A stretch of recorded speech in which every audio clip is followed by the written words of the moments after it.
हिरण्यकश्यप की तपस्या और नरसिंह द्वारा उसका वध।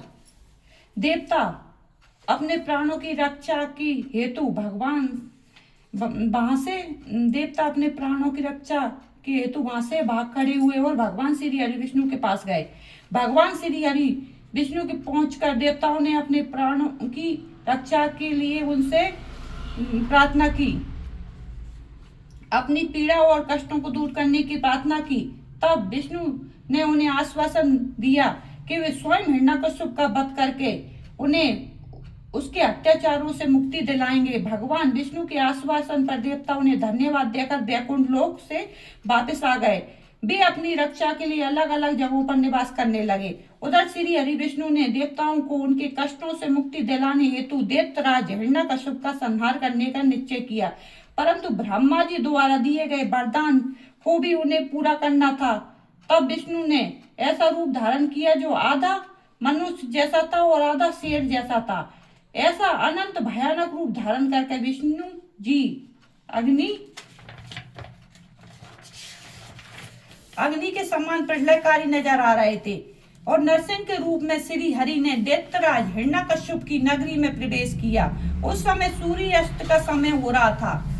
उनका यह अनोखा भयानक रूप देखकर दैत्य सेना के वीर उन पर टूट पड़े और उनसे युद्ध करने लगे। तब पल भर में ही उन्होंने सब दैत्यों को मार गिराया और राजमहल की ओर चल दिए। तभी विष्णु जी के परम भक्त दैत्यराज हिरण्यकश्यप के पुत्र प्रहलाद की दृष्टि नरसिंह भगवान पर पड़ी। प्रहलाद बोला, हे पिताजी, यह तो अद्भुत रूप धारण किए हैं नरसिंह अवतार मुझे तो भगवान जान पड़ते हैं। इनकी वीरता की प्रशंसा करना तो असंभव है, अंत आपको इनकी शरण में चला जाना चाहिए। अपने पुत्र की इन बातों को सुनकर दैत्यराज हिरण्यकश्यप को बहुत क्रोध आ गया। वह बोला, पुत्र, तुम बिना कारण ही भयभीत हो रहे हो। तुम दैत्यों के अधिपति के पुत्र हो, तुम्हें इस प्रकार कायरता भरी बातें कदापि नहीं करनी चाहिए। यह कहकर हिरण्यकश्यप ने अपने सैनिकों को आदेश दिया कि शीघ्र जाकर विचित्र आकृति वाले उस जीव को बंदी बनाकर ले आओ। अपने स्वामी दैत्यराज हिरण्यकश्यप की आज्ञा पाकर उसके वीर दैत्यगण नरसिंह भगवान को पकड़ने के लिए दौड़े, परंतु उनके समीप जाते ही वे भस्म हो गए।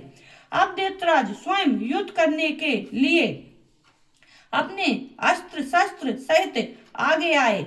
तब भगवान नरसिंह और दैत्यराज हिरण्यकश्यप में बहुत भयानक युद्ध हुआ, परंतु भगवान नरसिंह के आगे दैत्यराज हिरण्यकश्यप की एक न चली। नरसिंह ने हिरण्यकश्यप को खींचकर अपनी जंघा पर लेटा लिया और उसकी छाती पर अपने नखूनों से चीर दिया। उसके प्राण पखेरु उड़ गए। तभी हिरण्यकश्यप के पुत्र प्रहलाद ने वहां जाकर नरसिंह भगवान के चरणों में अपना सिर झुकाकर क्षमा याचना की। भगवान विष्णु ने प्रहलाद को के मारे भगवान विष्णु ने आशीर्वाद देकर हिरण्यकश्यप को राज सौंप दिया। जैसे ही देवता को हिरण्यकश्यप के मारे जाने की सूचना मिली, वे बहुत प्रसन्न हुए और नृत्य करने लगे, श्री हरि विष्णु की स्तुति करने लगे। आकाश में मंगल ध्वनि गूंजने लगी और फूलों की वर्षा होने लगी। इस प्रकार हिरण्यकश्यप का वध करने के पश्चात प्रहलाद को राज सौंपकर भगवान नरसिंह वहां से अंतर ध्यान हो गए। तब पश्चात सभी प्रसन्नता पूर्वक अपने अपने लोगों को चले गए। बोलो भगवान विष्णु की जय, नरसिंह भगवान की जय, प्रहलाद की जय हो, बोलो भोले बाबा की जय हो।